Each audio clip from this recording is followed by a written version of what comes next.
right. Welcome to the social media panel. We're going to start with everybody kind of saying who they are. If you have a team, if you're a solo agent, how long you've been in the business, just so that they know. And then we'll go from there, kind of down the road with some of our questions. Okay. I am Jennifer McFadyen, and I am the team lead of McFadyen & Co. I have been in the business. I always hit the pause thing. We talked about this the other day. No, 7. I think I'm approaching my 7th year. Around there. Around there. Okay. And how many people are on your team? I have 4 agents and an executive assistant, and then a part-time marketing gal. Okay. Awesome. My name is Paige Gibson. I am a solo agent running Paige Gibson Homes. I've been in the business, started out as an assistant in 2018. 2019, I hopped and created Paige Gibson Homes. Awesome. I'm Jen Stradtman. I'm out of the Otsego office. I actually have been in and out of real estate since I graduated from high school, which was just last week.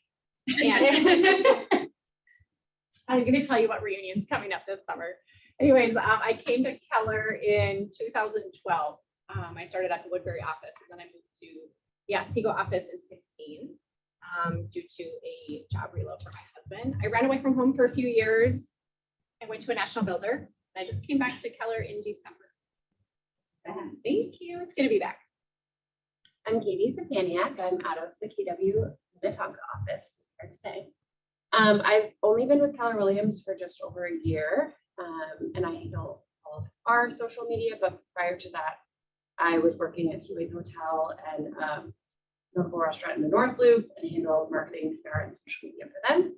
So see the business to consumer side of things very well, and now a little bit of business. Awesome. So we have kind of a array of people and kind of where you're at in your business, how you run your business, team, solo agent, and some that aren't even agents. So I kind of want to start with how did you kickstart with social media? Because I think the biggest thing for most agents are, I don't want to see videos of myself. So what mindset wise and what made you kind of get started on social media? And we'll kind of just go down the line. So for social media, for me, I don't know how many people out there at one point in time started a blog or thought they were going to be an influencer or whatever that might be, but I have been very passionate about purchasing real estate and then sharing my experience with my audience. So I am very passionate about educating and then making sure that I show the pretty and the ugly along the way. And so I actually created a blog back in 2016, did it for a couple of years, stopped. And then that was the same time I was getting into real estate. Started back up. So it was a real estate blog, even though you weren't licensed. Correct. Okay. Yep. And then it was more like a housing blog. Okay. Interior design, all that stuff. And then started back up another blog in 2019. And prior to that, I was starting to ramp up my social media content just because I was in real estate and I wanted to share those ins and outs of what was happening in the market and that education. And I started transitioning that into both social media stories, video content posts, as well as blog posts. So I do all of those across the board now. Awesome. I think it's relevant for you to share too, is you own now tripods, but started sharing that early on too. Like that was a point of interest. Yeah, the reason I got into real estate in general, I was working at corporate America, was to purchase real estate. I wasn't going to become an agent full time. And I started buying multifamily properties, or was interested in that, and sharing that experience with everybody else to help create a different stream of revenue.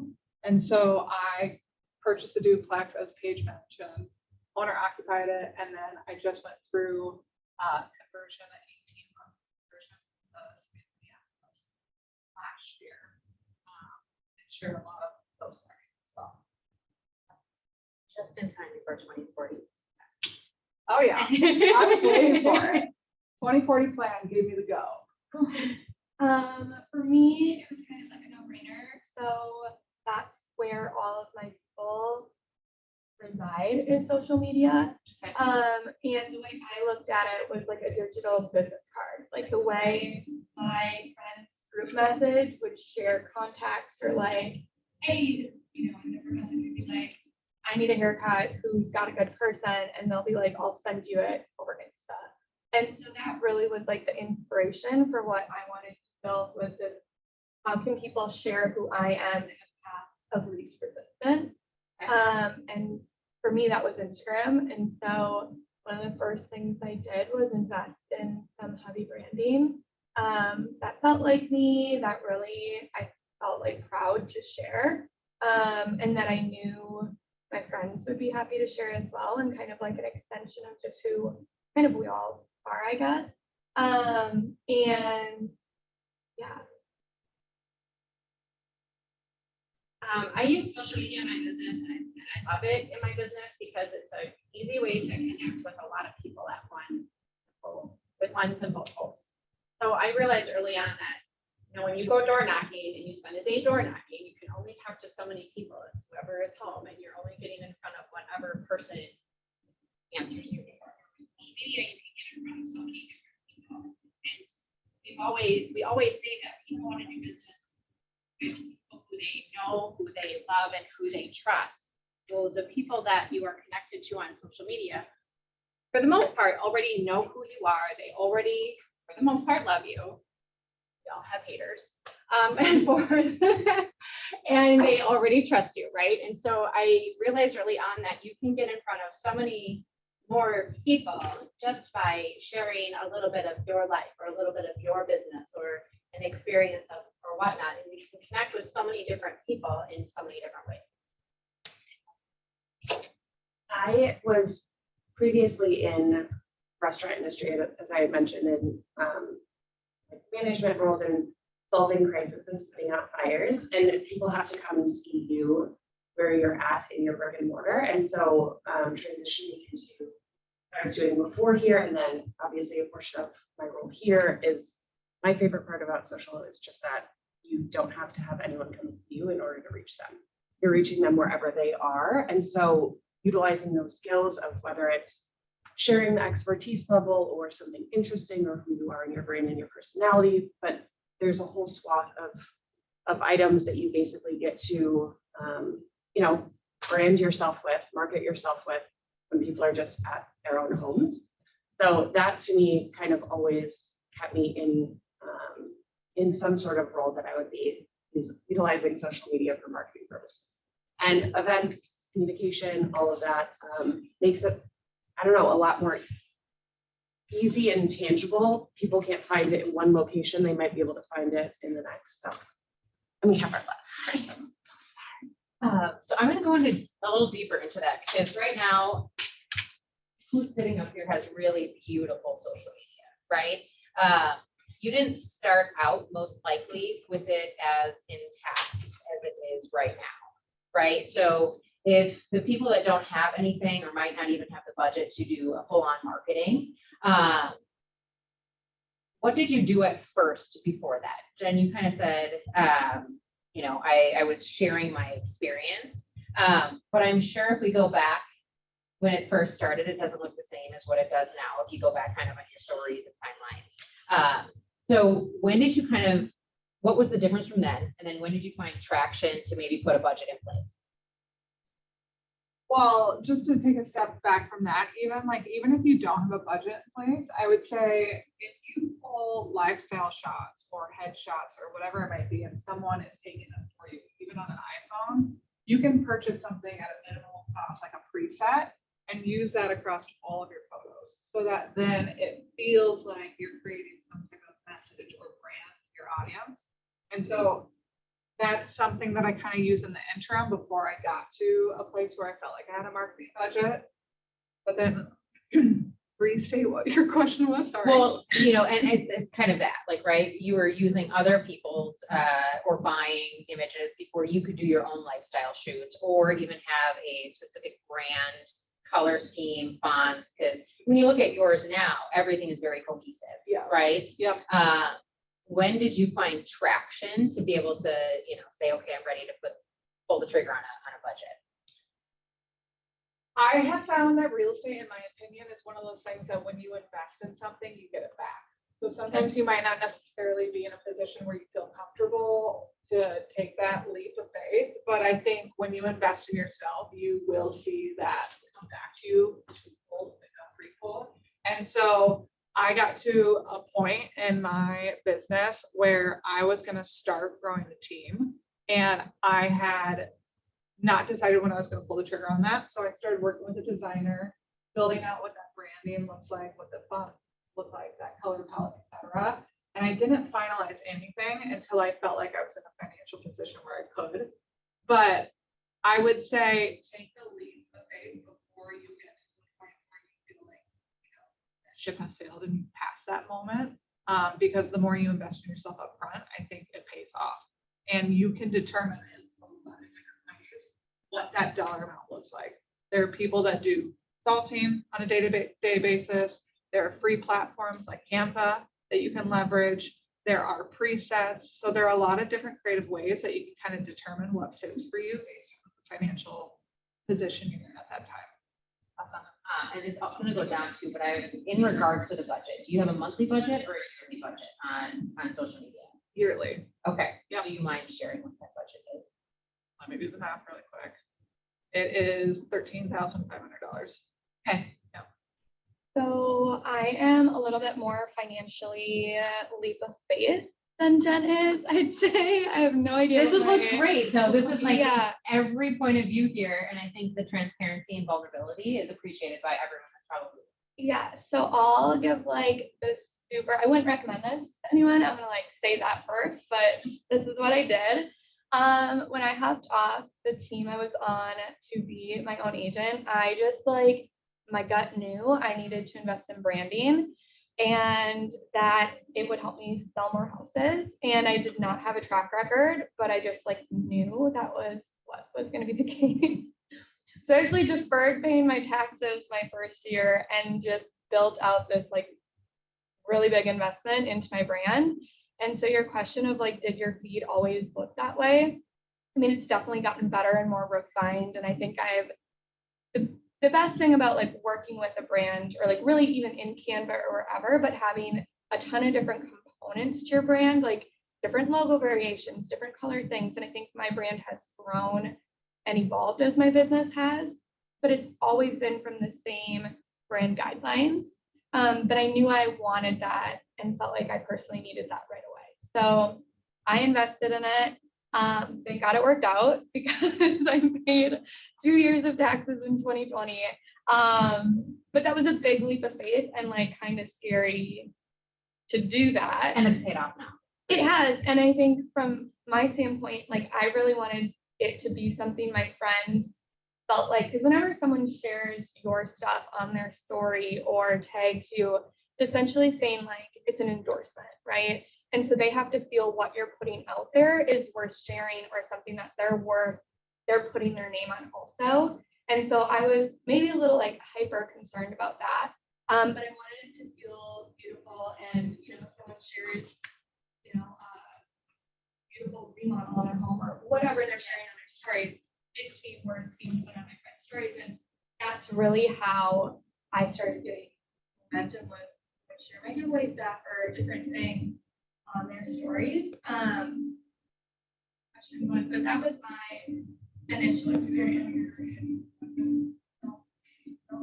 I'm guessing it might be higher than 13. It is. For sure. And so just for like the people on Zoom, my business runs very event heavy and very like social media, but to take it offline. So my branding is not only just like an Instagram feed, but it's promo pieces, it's signage, it's really just like even at events that should feel like a Paige Gibson home extension of what people see online.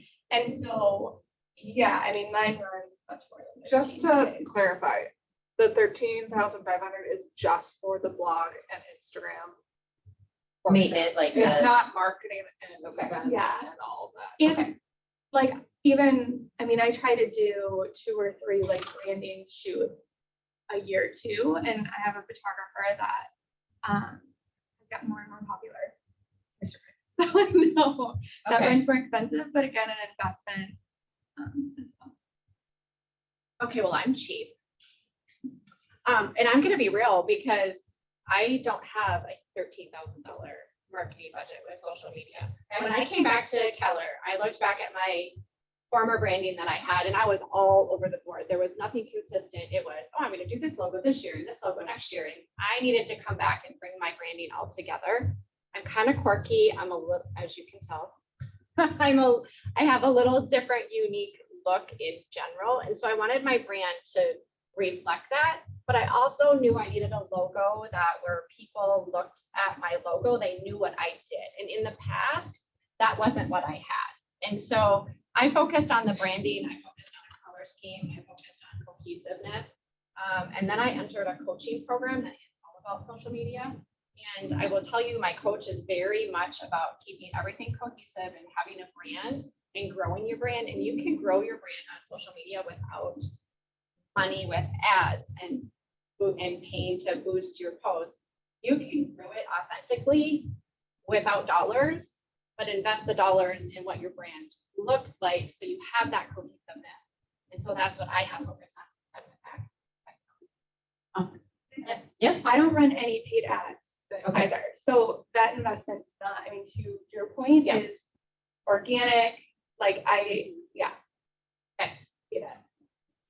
I think it's important to start with whatever the pillars of your business are, because obviously we've heard even like different, you were doing maybe more your journey of getting into real estate with homes and your passion for that. And you're talking about events and bringing that through to a feeling that's like even hospitality, and you're looking at it from who is my identity. And so I think every business, whether it's real estate or not, you're going to have pillars of who you want to be for your clients. Why are consumers choosing you?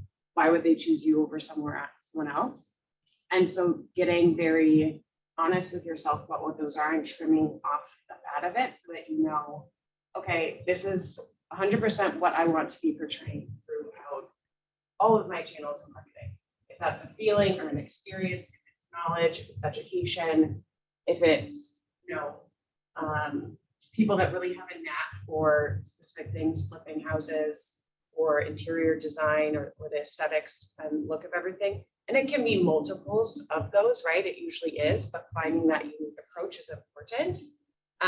When I had joined here at KWLM, there wasn't maybe as much of like a true consistent voice or theme that was happening. And I know it's really hard because people don't have all the time in the world. Even my job is not only social media.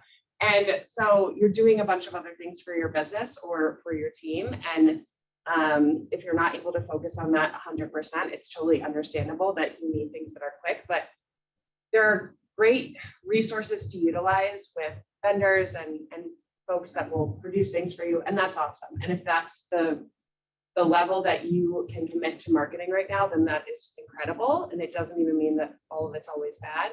But part of that is hard because you give someone else the voice of who your business is, what it looks like. So I think it's really just committing and taking the time to bring that together and make it consistent, like we've all kind of stated. And that was definitely my first goal starting here and taking over social channels, was just trying to make everything finally look where people could scroll for a while and see who we were. And I think the second part of that is engagement too. So liking, commenting, engaging on accounts of like-minded people. That could be a totally different industry, business, or person. But if you believe that their consumer or client is similarly like-minded to the client that you believe to have, then you're going to get more traction through that engagement that you have with those people. And ultimately people will find you that probably would have never had any interaction or, wouldn't have maybe even known about your business. So that has kind of been the other side of things. It's really bringing up our actual engagement through engaging online with other like-minded places in the area. That's good. I'm Vanessa. I'm sorry I was late. I'm not kidding. I was making a reel and I got distracted. So that's my excuse for being late. I was editing a reel. So Instagram can be a really great thing, or it can like suck you down a rabbit hole and create unprofessionality. Anyway, so you can go check out my reel and let me know how it was. If it was worth it. So just a quickly since I wasn't here before. So I'm on a team, it's called Neighborly Property Group. But I started as a solo agent and I started with my own Instagram page, which is really where I built pretty much all of my business when I started as a solo agent. It was not cohesive. I barely posted on my posts, like on my feeds. I was only doing stories. And I was able to actually build quite a big network from stories. I'm still much more story oriented than I am feed oriented, if you follow me. But then I took over the Neighborly page because they wanted me to, because they're like, we don't want to do this because you're on Instagram all the time. And so I focused much more on Neighborly being more cohesive and more brand oriented. So if you look at my page, it's not as cohesive. It's not as like aesthetic as the Neighborly one, where we decided that was where we wanted to focus, like the branding and the aesthetic. Because for me, I'm on Neighborly. I don't have my own brand per se right now as an agent. I'm part of Neighborly, but then I have my Vanessa Miller Realtor page. So the money we've kind of invested is on the Neighborly side. I haven't spent any money on my own Instagram except for my Canva monthly subscription, which I highly recommend. It's like $12 a month. Canva is hands down the best way to make your aesthetics cheaply on Instagram. There's tools and templates and it's amazing. So I would say if you want to spend very little, spend it on Canva. So then with Neighborly, we did do a deep dive into like, we weren't very cohesive. We didn't have a big following. It's starting to grow organically, but we did invest in it's called the Instagram Power Method. I found this woman through a podcast. She does an online thing. It was like $1,500 for like a 6-week course. And it really helped us with the aesthetic and the branding. It's more expensive than some, but way less than like if you were to like continually do stuff. And we have access to it forever now. So it's like just templates and everything. I would suggest looking into it. Michelle Berman is the creator of it. There's a lot of those types of things. There's a lot of people making money off getting your Instagram to look good. So you can do your own research on like what kind of style or what kind of coaching or training you want. There's stuff that's as cheap as $100 a month, or, again, $1,500 for this big module. I could have continued in the coaching. She does coaching like monthly or weekly, I think. So there's different ways to spend your money. I think it just really depends on what your goal is from it and how much of that is your marketing. And for us, it has come organically. We could probably start spending more now that we're seeing some return on it. And I would consider doing some for my own page, but it's kind of like it's working for me right now. But we're focused more on the monetary piece being on Neighborly, which is just more of a brand and more confusion. What I heard from all of you is, yeah, go ahead. I would love to know, I mean, you know your business, but it would be good to say, like, what percentage of your business comes from, or do you attain to social media?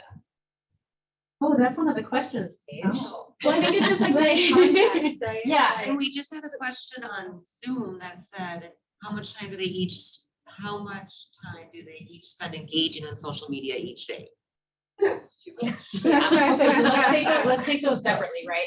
So part of it is conversion rate and effectiveness of your social media, right? So you can have a really beautiful page. So I like the question of how much of your business, a lot of us say it's referral based, but actually comes from whatever platform that you're using regularly. So I should probably sit down and actually do that, but I would say most, if not all of my sphere is social media. So, break it down where my first year I did 10 transactions. I was kind of part-time. I just had a baby. But all 10 of those came through social media. It was through also like I was a part of a yoga studio, but they didn't know I was a realtor until I became a social media story person. So people who knew me from yoga found me on social media, saw that I was a realtor, and then it kind of spiraled from there. So I would say my first year was 100% Instagram, which is why I like dove head first. I'm like, well, this thing's working. So now I would say probably 50% of my business, just because it has grown and I've gotten different referrals from different areas and we do different leads on Neighborly. But yeah, I would say Ours is obviously a lot different, but from a recruitment and retention portion for our agents, like a lot has shifted in the past year since I've been here. That I don't think it's easy to track exactly for a social perspective. But I will say that we have the best numbers and the highest like agent count right now that we've had in the history of the market center. And I know that that marketing portion is it's a huge portion of it, even just announcing and having people build community then amongst themselves with agents. I would say almost 100% of my business has to do with social media. Either it's referrals from past clients that I stay in touch with through social media, or it's people I went to high school with that I've known for garden, for fun. The majority of it comes from social media or is connected to it in some way, shape, or form. I had people that called me in January that said, "Oh my gosh, you're back at Keller. I saw on Facebook you announced that." Well, I've been connected to them on social media for years. And if it wasn't for social media, they wouldn't have known that I was back at Keller. So majority of it, for sure. Okay. Yeah, I would mine similar. 100% of my business is via Instagram or word of mouth referral. But what tends to happen even with that word of mouth referral of how it just comes together is if Jane shared her sold photo on her Instagram story, and then Susie followed me from that. Is it Instagram or is it Sphere or a referral? And so that's where It's a domino. And Yeah. Yeah, They're all and so Can I make a comment on that real quick too? Just, it is hard to quantify, but like if you don't have a social media presence, or if you don't have, it's not like you have to be super, I mean, you should be active, but people will look you up, right? So if somebody refers you to someone else, they're gonna try to find you on Instagram or Facebook. So that's just having that presence is how that happens, right? Because if they can't find you there, it's the day and age where that people are like, who are you? I'm going to stalk you. I'm going to see how much business you've done. So like just having that is going to be helpful versus a website, right? Like where people aren't doing that. Anymore. And to add to that too, like everything we're talking about here is like one way to get business, but it's not the only way, Right. and it's Right. layered. So like you can't sit behind your phone the whole time and expect to get business, right? You have to go do trainings, be a good agent, do a good job so that people give you referrals. Like it's all layered. Like if they see your open house signs, right, and then they look you up on social, like it has. You're to be almost using it layered as your in. website. Like website's kind of like Yeah. this thing that isn't necessarily being looked at as much anymore. People automatically go to a social site. I would disagree with that. Okay. So, sorry, numbers. I'm all about the numbers. So I have 16% of social media people reaching out to me via Instagram that I do not know. And then 42% of my business, including that 60%, is all of my leads that I get from social directly. And And say that so again. 16% are like cold leads that you cold don't. leads, Yep. don't know, never Yep. heard from them before. 42% is total social media for specifically Instagram. Okay. That either are cold or, either or Susie, Sally, whatever. And then from my website and my blog, just this year, I've gotten 12. Okay. So I didn't percentage out that because I do hand a lot of those leads to the team. So they're not a part of my personal numbers, but within my personal numbers, 42% of my business is Instagram. And then you get a handful of people that either reach out with questions based off of the website or my blog, like, hey. Those are combined though, right? So it's not just like a what we know of as a website, or is it your blog as well as the website? My website and blog live on the same. Okay. Yeah. Okay. Yeah, I would double down on that. I don't have as robust of a blog as Jen does, but my website's another layer to that. So let's say someone looks at your Instagram and they're like, okay, well, where do I go to learn more, right? Like your information gatherers, like got a ton of information that just is kind of a timeless feature, I guess, on the website. And I have a space where people can like send me their contact information or like request I reach out. And I think that's a little bit less direct than like a DM on Instagram. So it's for people who don't want to be like an immediate hand raiser, but still want to set something up. And so again, it's like layering. How can you just add more depth for people if they're not quite ready, but they're interested or want to learn more? So it's like, how can you build that funnel? Yeah. And a lot of the questions I get too aren't necessarily directly, I'm ready to buy or sell. It's more so, can you put me in contact with a bank or a lender to open up a HELOC? And then that gives them a referral that they will then refer back, or contractors or whatever it might be. It might just be general questions based off of the content I'm putting out in education, but it constantly is allowing more communications through different platforms. Okay. So I think we kind of know, are all of you heavily focused on Instagram then? And then blog? Instagram, Pinterest, and blog. Okay. Anyone else? In, Okay. in TikTok. Okay, so which one for each of you gives the, I mean, you might not know numbers wise, because I think, well, Jen does. I was like, she knows her numbers, which is impressive, right? Because it's hard to find actually the engagement piece of that.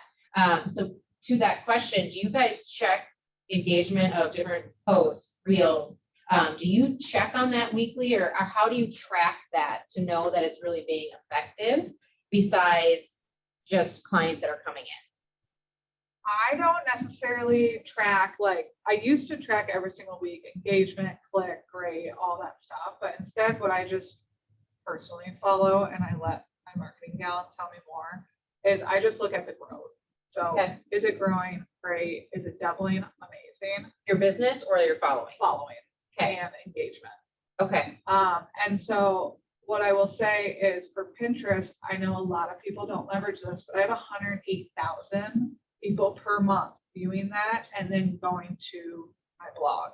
And so they might not necessarily be local, but then that allows opportunities for people to reach out and ask for referrals. I probably get half a dozen to a dozen of people per year asking for referrals. So that's one other layer, but for Instagram, that's where I put most of my effort. I don't track engagement, click rates, all that stuff anymore. Okay. What is your desired growth of the following for each of those? I want, for views and engagement, I want to see it double each year at minimum. Okay. So I want to like give the disclaimer. We were on a panel the other week and we talked about this pretty heavily.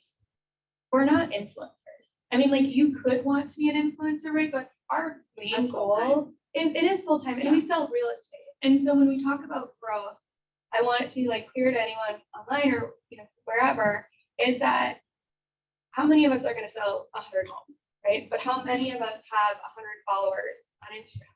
Could you really manage if all 100 people were reaching? Right? I think we get lost in this thing, like influencer culture of, I need 40,000 followers.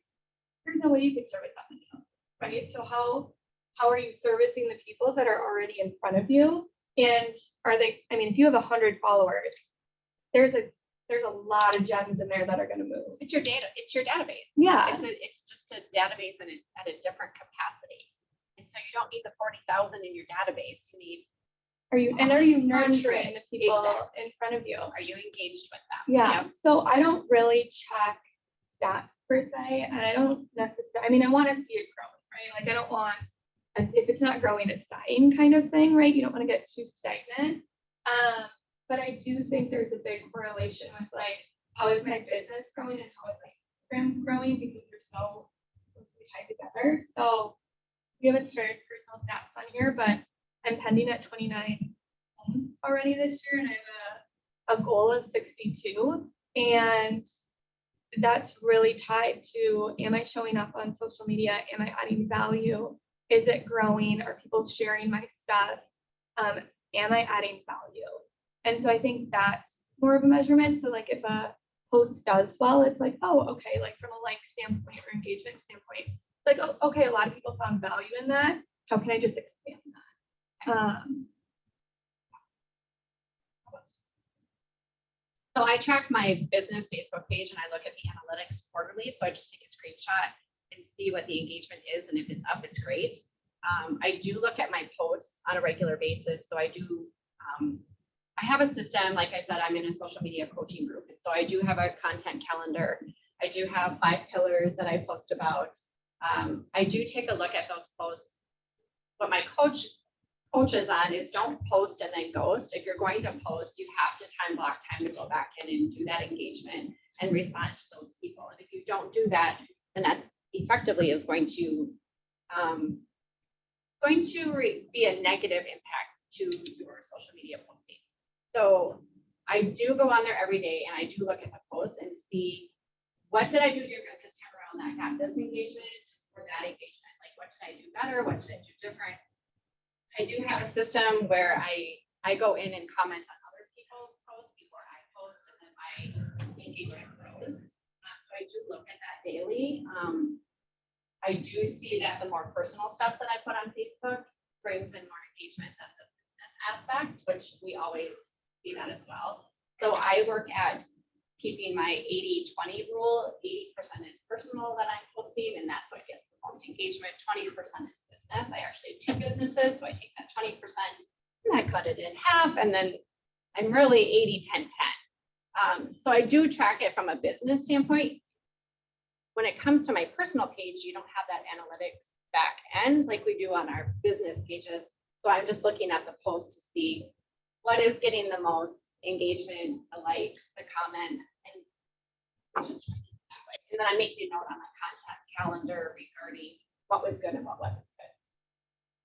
Yeah, I think that's the most important part is, because I look at our insights probably a couple of times a week, and it depends on how much I'm actually actively posting that week. But I think the important part of looking at all of those analytics side is to see what is working and what's like hitting home for the people that follow you, or are you gaining followers through something? Because we use trending audio that week. And so then that, kind of made us more visible on whichever platform. We do, I handle LinkedIn, Facebook, and Instagram, but our Instagram is definitely the most heavily engaged with and our highest follower count for sure. And it does help, and is really happy to me that we can track. From a year ago, we basically tripled our follower count. So that's awesome. And that means we're doing, something right, and people are buying into wanting to see more of our content.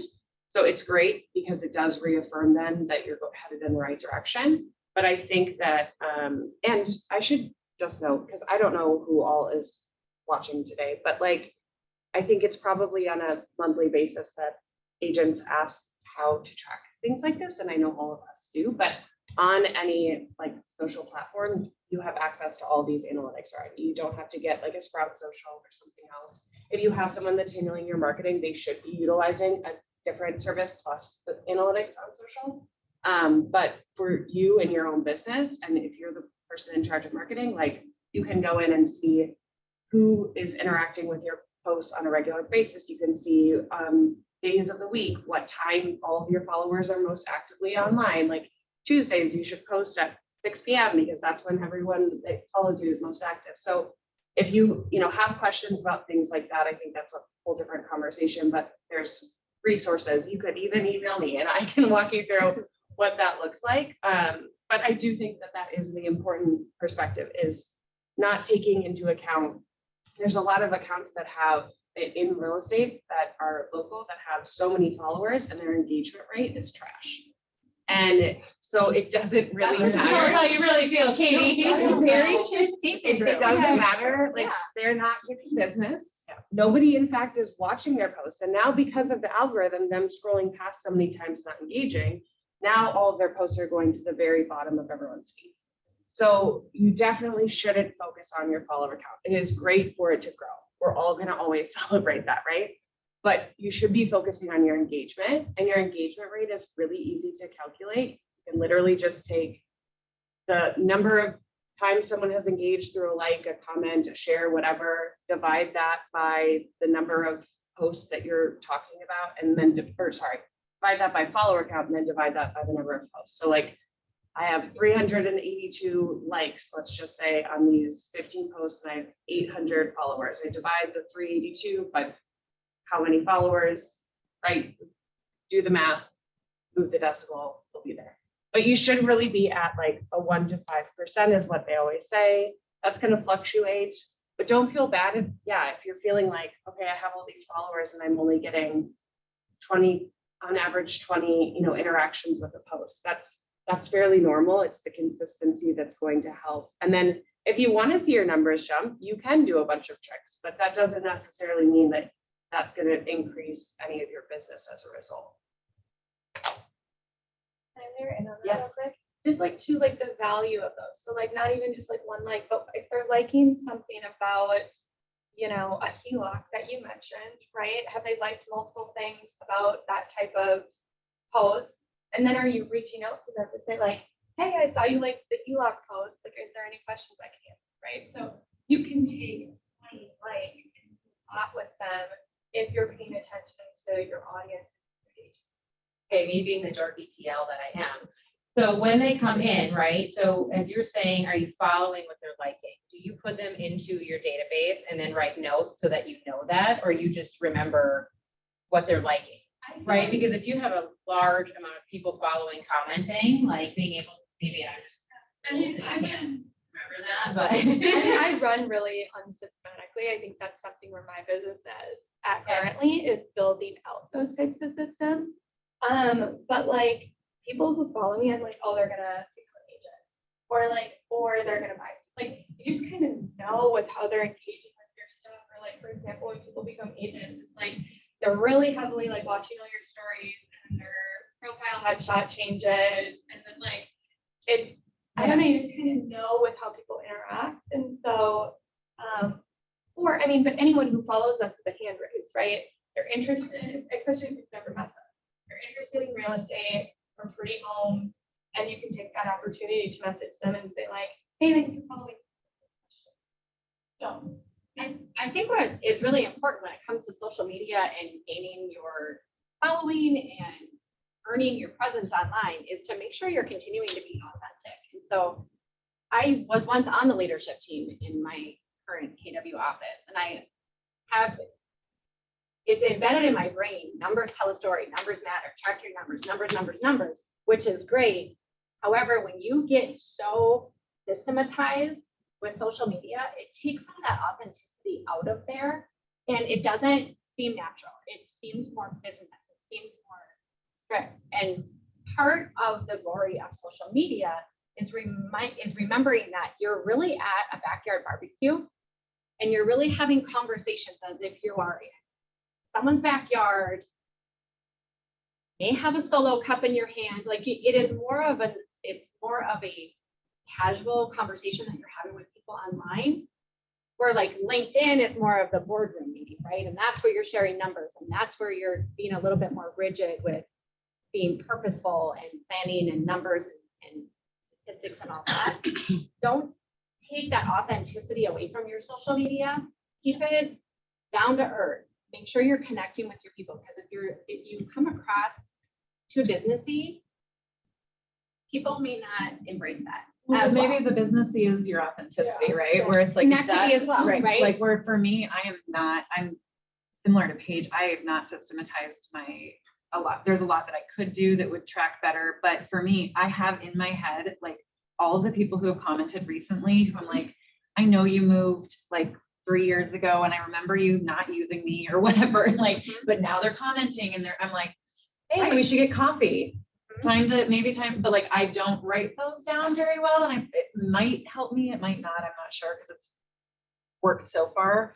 But I think just having that like running tally, like I get in the mindset sometimes where I see certain realtors have like 10,000 followers or 15,000 followers, and I've got 1,500 or maybe it's only 1,200 right now. But I have engagement and I'm able to manage those followers. Right. And I am growing consistently. Or like with Neighborly, I posted this silly reel that was like, just had a trending audio, and it was some guys doing some construction because we have a contracting part of our business. And it's gotten like almost 1 million views and like, I don't know, 50,000 likes or something ridiculous. And we've gained like 200 followers. Not one of those people have liked another post that we posted, right? Not one of them has reached out. Not one of them has engaged on anything else. It's like, yay, we got more followers and it's going to look better, I guess. But I've looked through a lot of their profiles and they're like, don't have a picture. They're not like real people. So, well, that's the thing. Like yeah. We can't sit and compare ourselves to other realtors, right? Because you can literally pay to get followers. But Totally. if you don't have have that engagement, it doesn't matter. And some of it happens naturally. I mean, the Yeah. Reels thing, the video is how Instagram is really trying to make us do our business now. And I fluctuate on it. Sometimes I really like it. Sometimes I go through a drought, but I find that when I do post consistently, I get more engagement. So there is just that consistency piece, but it's what you want to do consistently. If you're doing Reels and you hate it and it's like, it's not fun and you're stressed out about it, like, don't do it. I don't know. It's like not going to come across well necessarily. And there's ways to do Reels that you're not having to like be on camera. That's the other thing I try to tell people. It's like the reel we posted was just a video of some workers doing some things, or like I've done houses, right? You splice together a bunch of photos and videos of a showing that you did, splice it together with a pretty song, boom, you got a reel. I've like consistently told people with any idea of, whatever business industry that you're in and you want to have traction from social media and you don't know where to start, to find 5 accounts, maybe 10, depending on how much you want to be on social media. Find 5 accounts that you really like what they're doing and they don't even have to necessarily be in your industry. The bank that we have, Flagship Bank, like shout out to Flagship Bank, they have great good stuff. They're like doing such a good job, and they just go follow go to all of the businesses, local businesses that bank with them and do reels and videos of that. I've gotten inspiration from them, and they're in an entirely different industry. So following 5 that you really like, that maybe they don't even have the highest level of engagement or follower count or what have you, but something to give you some inspiration, and maybe purposely that are not in the industry, so you're not becoming this resounding gong of everything that's just the same. And then also, to be honest, it's really helpful to follow a couple that you really don't like what they're doing and you don't think that they're doing it the right way, because you're going to learn things through that process too. It's not about disliking their content. There probably are people that do relate to that, but especially coming from your own personal business brand, to be able to look at it and say, what is it about this that isn't really hitting the mark for me? And so how can I make sure that doesn't show up on my feed or with the content that I'm creating and posting to? It's very helpful to be a consumer of social media if you want to be a master of social media. And if you don't want to do either of those things, that is also totally okay. But just know that, yes, the consistency of how much you put into it is going to come back to you fourfold then of how good you are at it. So I want to be conscious of time, and I'm guessing there's questions as well.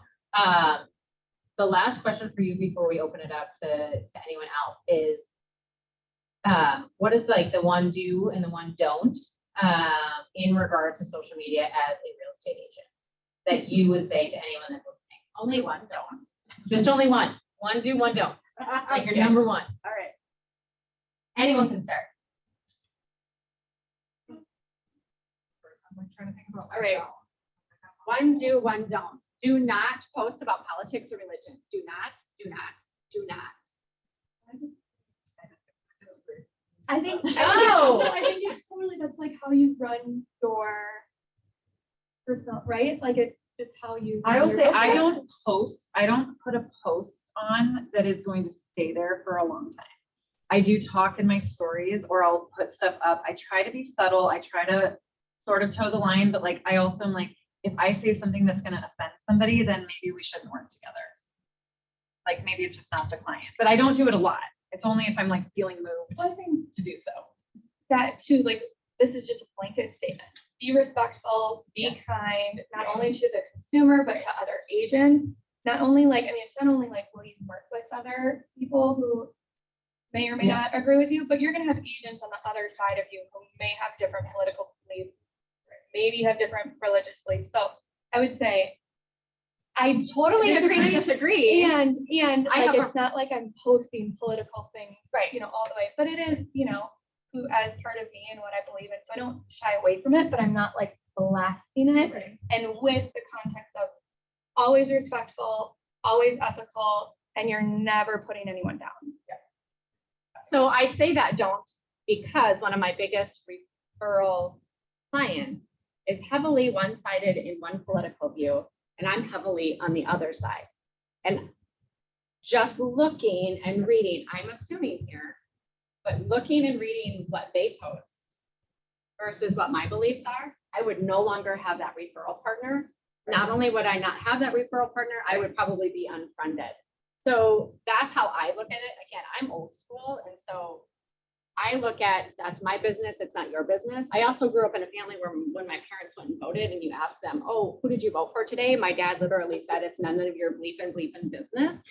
That's just how I was raised. And so in today's world of how there's a lot of people on their soapbox on politics and on religion, one comment, one way, one like whatever can really set off people.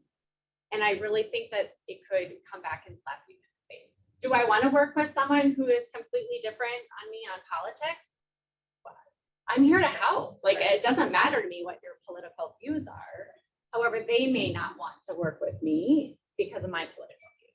So I like to stay neutral that way. What's your do? What's my do? Well, again, I'm in a coaching program regarding social media. So my do is, I think one of the questions was how many hours that you spend on social media. So 1 to 2 hours per day, Monday through Friday. I do go on and comment on 5 different people's posts 5 minutes before I'm going to post. So 5 minutes before I post, I find 5 different people I'm going to post on, and I'm going to comment 5 words or more. And and those 5 people are people that I don't necessarily see in my feed, because if I'm not seeing them, they're not seeing me. So every week it's a different 5 people. So that's a do. And then also don't ghost and post, or don't post and ghost, sorry. So don't post and then not come back and engage. You have to time block later on that day. So I actually time block twice.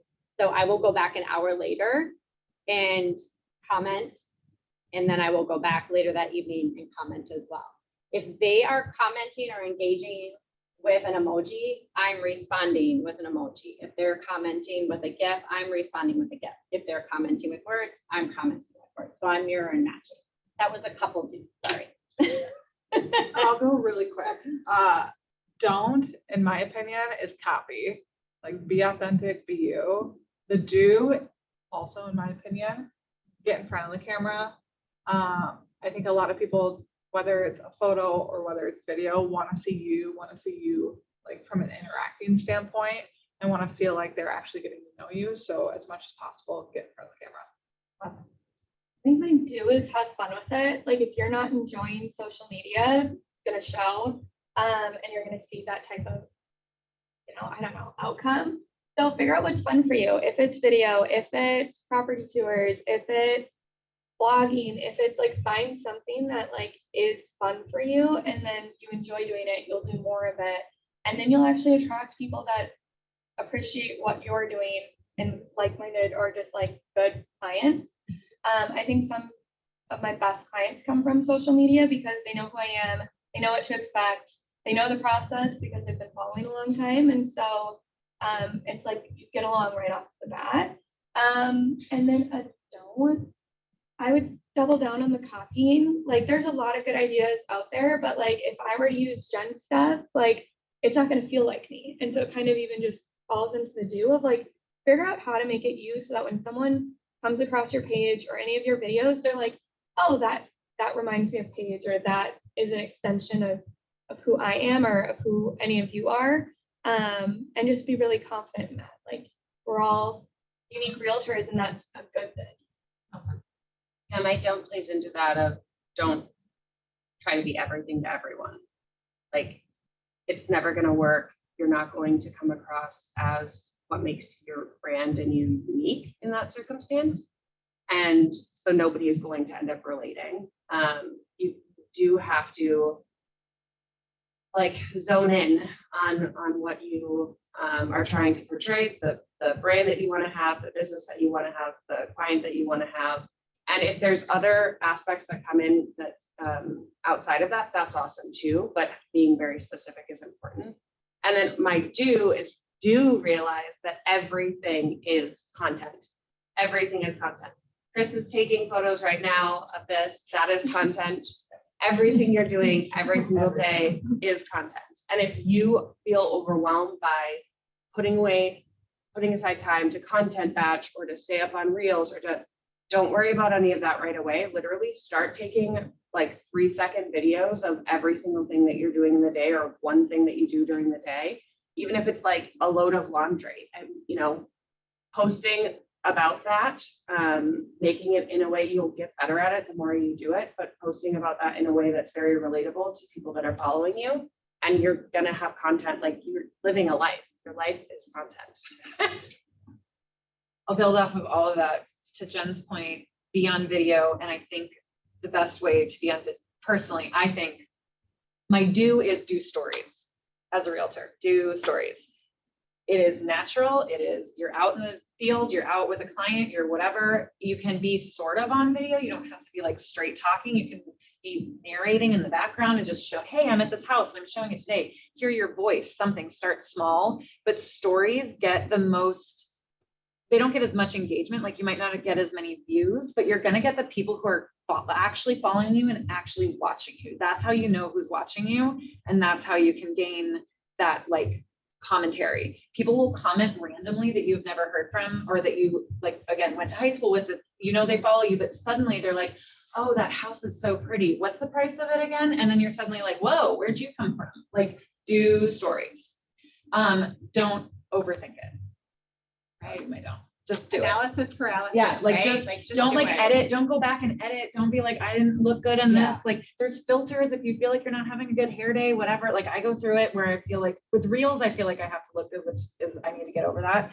But with stories, I'm like, whatever. I didn't put on makeup today. Put on a filter. Like just Yeah, it doesn't do matter it. that Or you find said, your go-to Yeah, right? don't, Like, right. it Doesn't matter if you say, matter. do a poll, do polls, do like stories get so much good engagement. And that is where you're going to find your, I've found that that's where I find my bread and butter. The posts are the posts. People will look through your page to look what they look like, but they will be watching you on your story. Awesome. There's one more thing. You forget who's watching. Like every now and then my parents will be like out to dinner and they'll be like, oh my gosh, I love what Paige is doing on social. And I'm like, I didn't even remember they followed me, right? So just like remember to the point of like, you do have an audience, whether you feel like people are engaging or not. And like, remember people are watching for good and bad. Awesome. I'm going to open it up to the chat with any questions. Heather, can you help with any questions coming from Zoom? I can. There's just one here that says question for the panel. Do you run giveaways on IG? I'm not sure what that is. If so, what kind of investment do you make in them and how effective have you found them to be generating strong leads? I can answer. I run giveaways. Sometimes I'll do like a flower giveaway for Valentine's Day. The investment, sometimes it's like partnered with a brand so that they're covering that, looking to like local Minnesota brands or stores, I think is always good because you're giving back, whether it's you're making the investment or partnering with them. I usually do one a year. It changes and varies all the time. What I would say is the focus, again, is not necessarily for me to grow the followers, but more so to just get people re-engaged. And like Paige, I try to think about the audience who, like whatever the giveaway may be, what would they like? So whether it's local or some hot tech tool or something, you just try to make it relatable. So I used to do giveaways in my business when I was with KW before. I haven't started them again. But I will say I'm going to throw out a name of a realtor that's out west. Her name is Liz Johnson. She wrote a book. It's called Perk Your Sphere. Talk about that all the time in this office. Yeah, so I think she's a great one to follow, and she does a giveaway every month. And she has a budget anywhere from like $50 to $150, I think. Yeah. She's a VIP group. Anyway, she's a great one to follow. So, Liz Johnson. yes, I would add I got her book up at Amazon. Thanks for the short. I've Yeah. never ran this, but 100 Bold, I've heard really great things. Like if you really want to run a giveaway, buy a model or buy like a proven tool. Looking into 100 Bold, it's a KW giveaway where people call in and typically you partner and it's like a bigger giveaway. But I've heard really cool. Do you think Graham team do that? Or I wouldn't be surprised because I they're think so that they call did, and yeah. system based, but like one time in my coaching group, a guy gave away a Peloton and they got 200 real leads. They were in Miami, but So there's a lot of things you could do, but 100 bold is a really good structure if you want to just like go big for giveaways. Yeah, I think having the right goal for what your giveaway is going to be the most important thing. If it's not adding followers, getting like real leads, if it's whatever that goal is, should be determined in advance, then make your giveaway rules based off of that. Because maybe it is a VIP group and it's more important with you staying in contact with your sphere and making sure that they're engaging with you on a regular basis. So yeah, just being aware of what the goal is for it. And then the only thing I think that I had not mentioned, I don't know if it was mentioned actually, was the collaborative aspect of social, and like Instagram's definitely gone that way. They want more posts to be with collaborators. They're going to push you to the top of the feed, just like a trending audio. So maybe tying that into things. I have done that in my past life with different businesses, not with Keller. So I know there's probably a lot of different aspects, right, for real estate, but like I've done giveaways with like Fairbow or big breweries and companies that are here and local. And just having that goal, knowing that both of you are on the same page, especially if you do a collaboration, to say, okay, we really are trying to increase follower count, or we're trying to get legitimate leads and contact information for a database, yada, yada.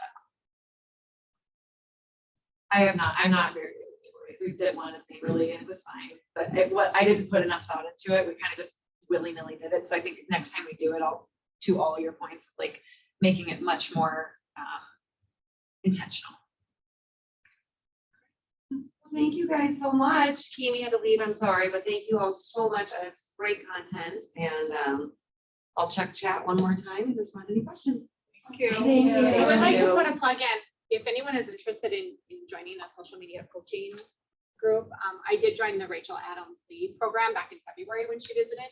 I do have a coupon code that she gave me for 10% off her program. If anybody would be interested and would want to reach out and participate in that. Because when you said the 555, I was like, I took that. I don't do it as consistently as Yeah, it's a good, yeah. I can tell the